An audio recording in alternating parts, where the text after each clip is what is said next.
டாஸ்மாக் முறைகேடு விவகாரம் தொடர்பாக கடலூர் மக்கள் தெரிவித்த கருத்துக்களை தற்பொழுது பார்க்கலாம். டாஸ்மாக் மதுபான விற்பனை கடைகளில் முறைகேடு என்கின்ற ஒரு புகாரின் அடிப்படையில் மத்திய அமலாக்க பிரிவு தொடர் சோதனைகளும் அது குறித்த சர்ச்சைகளும் தமிழக அரசு உச்சநீதிமன்றத்தில் வழக்கு தொடர்ந்து அவர்கள் தீர்ப்பு சொல்லி அது சம்பந்தமான விவாதங்கள் போயிட்டு இருக்கிற நேரத்தில் ஒரு பொது மக்களாக ஒரு குடிமக்களாக நான் என்னுடைய கருத்தை கூறுவது என்னன்னு சொன்னால், நான் ஒரு கடைக்கு போய் 10 ரூபாய்க்கு ஒரு பொருள் வாங்கினா எனக்கு ரசீது கொடுக்குறாங்க. 10 ரூபா கட்டணமாக இருந்தாலும் பஸ்ஸில் ஏறி இறங்கினா ஒரு டிக்கெட் கொடுக்குறாங்க. ஒரு நுகர்வோருக்கு வாங்குகின்ற பொருளுக்கு ரசீது தரப்பட வேண்டும் என்பது நுகர்வோர் பாதுகாப்பு சட்டம் இங்கே அரசியலமைப்பு சட்டத்தில் சொல்லப்பட்டிருக்கு. ஒரு அரசே தனது அங்காடியான அரசு மதுபான கடையான டாஸ்மாகில் விற்கின்ற மதுபானத்திற்கு இதுவரைக்கும் பில் தருகின்ற ஒரு நிலையை வைத்திருக்கவே இல்லை. ஆக அங்கே தான் நீங்கள் முறைகேடு ஆரம்பமாவதற்கான ஒரு துவக்க புள்ளி ஆரம்பமாகிறது. 10 ரூபா கூட வாங்குறாங்கன்றது எல்லாருக்குமே தெரியும். ஆனால் அதில் பல்லாயிரம் கோடி ஊழல் நடந்திருக்குமா அப்படின்றது தான் இங்கே ஒரு கேள்வி எழுகிறது.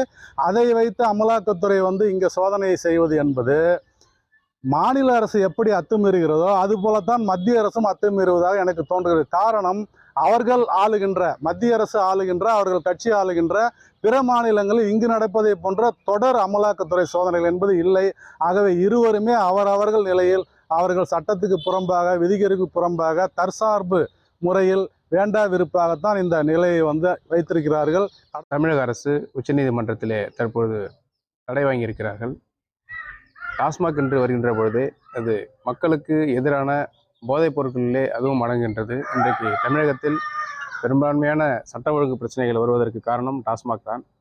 இந்த டாஸ்மாகிலே ஊழல் என்பது இன்னும் மிகப்பெரிய அளவிலே தலைவிரித்தாடுகின்றது. இது பல்வேறு ஒழுங்கின்மைக்கு இன்றைக்கு முதன்மையாக இருக்கின்றது. This is a common man's feeling. I am a common man. I am not biased with any of the political parties, or I am not with any of the எந்த ஒரு அங்கத்திலும் நாங்கள் வர்த்தக சங்கம். We come under chamber of commerce. So வியாபார ரீதியாக நாங்கள் பலமுறை சொல்லிட்டு இருக்கிறது, தன்னெச்சை தன்னிறைவு பெற்ற ஒரு மாநிலத்தில் வியாபாரம் ஒரு வியாபாரி, இப்போ நான் என்ன நினைக்கிறேனோ அதே தான் வியாபாரம் மாநிலத்தையும் நினைப்பாங்க. மாநிலம் என்ன நினைக்குதோ, நீங்கள் சென்ட்ரல் கவர்மெண்ட் எல்லா ஜிஎஸ்டி பண்றீங்க, எல்லாம் right, you are bringing India is going forward, India is moving forward, we accept all that.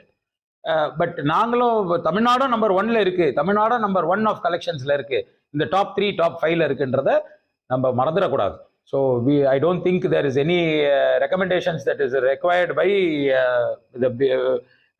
Central government to deploy to state government. So எங்களுக்கு ரெவென்யூ எப்படி கொண்டு வரணும், எது வரணும், இது தேவையில்லாமல் இந்த அமலாக்கத்துறை அவங்களோட இது pressures, there are more important things to be done.